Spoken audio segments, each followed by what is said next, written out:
Hello friends, எல்லாரும் எப்படி இருக்கீங்க? சூடான, சுவையான, மிக ஆரோக்கியமான ராகி முருங்கைக்கீரை தோசை எப்படி செய்யலான்னு பார்க்கலாம். சூப்பராக இருக்குங்க. தேவையான அளவு முருங்கைக்கீரையை நல்லா கிள்ளி அலசி வச்சுக்கோங்க. இதுக்கு தேவையான பொருள் முருங்கைக்கீரை, ராகி, வெங்காயம், பச்சை மிளகா தாங்க. கருவேப்பிலெல்லாம் போடக்கூடாது. கடுகு உளுத்தம்பருப்பு போட்டு தாளிச்சுக்குங்க. இதில் உங்களுக்கு விருப்பப்பட்டதுன்னா வேர்க்கடலை வறுத்த வேர்க்கடலை இருந்துன்னா அதையும் போட்டு நீங்கள் நல்லா வறுத்து எடுத்துக்கலாம். வெங்காயம் பச்சை மிளகா போட்டு நல்லா வதக்கிட்டோம். இப்போ நம்ம கீரையை அலசி வச்சுருந்த கீரையை எடுத்து நம்ம இதில் போட்டு நல்லா வதக்கிக்கலாம். நம்ம உடனே உப்பு போடக்கூடாதுங்க. கீரை கொஞ்சம் நல்லா வதங்கிட்டோம். ஏன்னா குவான்டிட்டி அப்படியே உங்களுக்கு கம்மியாயிடும். நிறைய கீரை இருக்கிற மாதிரி இருக்குது. பாருங்கள், சூடு பட்ட உடனே அப்படியே சுருங்கிடும். இந்த நேரத்தில் தான் நம்ம உப்பு போடணும். இப்போ உப்பு போட்டு நம்ம வதக்கிட்டு நம்ம எடுத்து வச்சிருந்த மாவு மாவு ராகி மாவு கொஞ்சம் வறுத்துக்கணுங்க.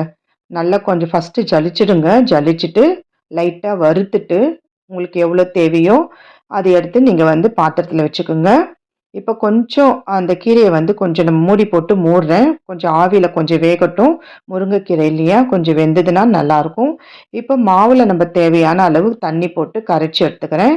இது கூட இட்லி மாவு 2 கரண்டி மாவு, அதாவது எவ்வளோக்கு என்ன மாவு எடுக்கிறீங்களோ அதுக்கு தகுந்த மாதிரி நீங்கள் இட்லி மாவு கொஞ்சம் சேர்த்துக்குங்க. நான் 2 குழிக்கரண்டி இட்லி மாவு சேர்த்துருக்கேன். இப்போ வதங்கின இந்த கீரையை நம்ம இதில் போட போகிறோம்.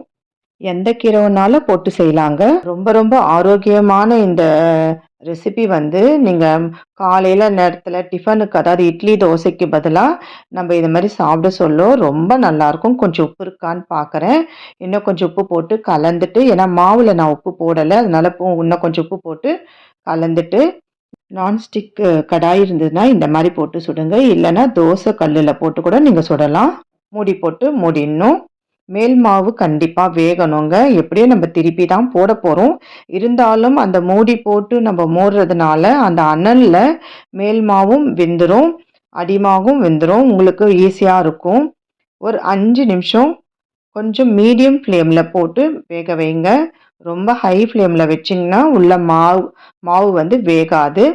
சூப்பரான முருங்கைக்கீரை கேழ்வரகு மாவு, அதாவது ராகி தோசைங்க. ரொம்ப சாஃப்டாக, ரொம்ப டேஸ்ட்டாக, ரொம்ப நல்லா இருந்துச்சு. இந்த வீடியோ பிடிச்சிருந்துன்னா லைக் பண்ணுங்கள், ஷேர் பண்ணுங்கள், கமெண்ட் பண்ணுங்கள், சப்ஸ்கிரைப் பண்ணுங்கள். மறந்துடுறீங்க. தேங்க்யூ. Bye friends.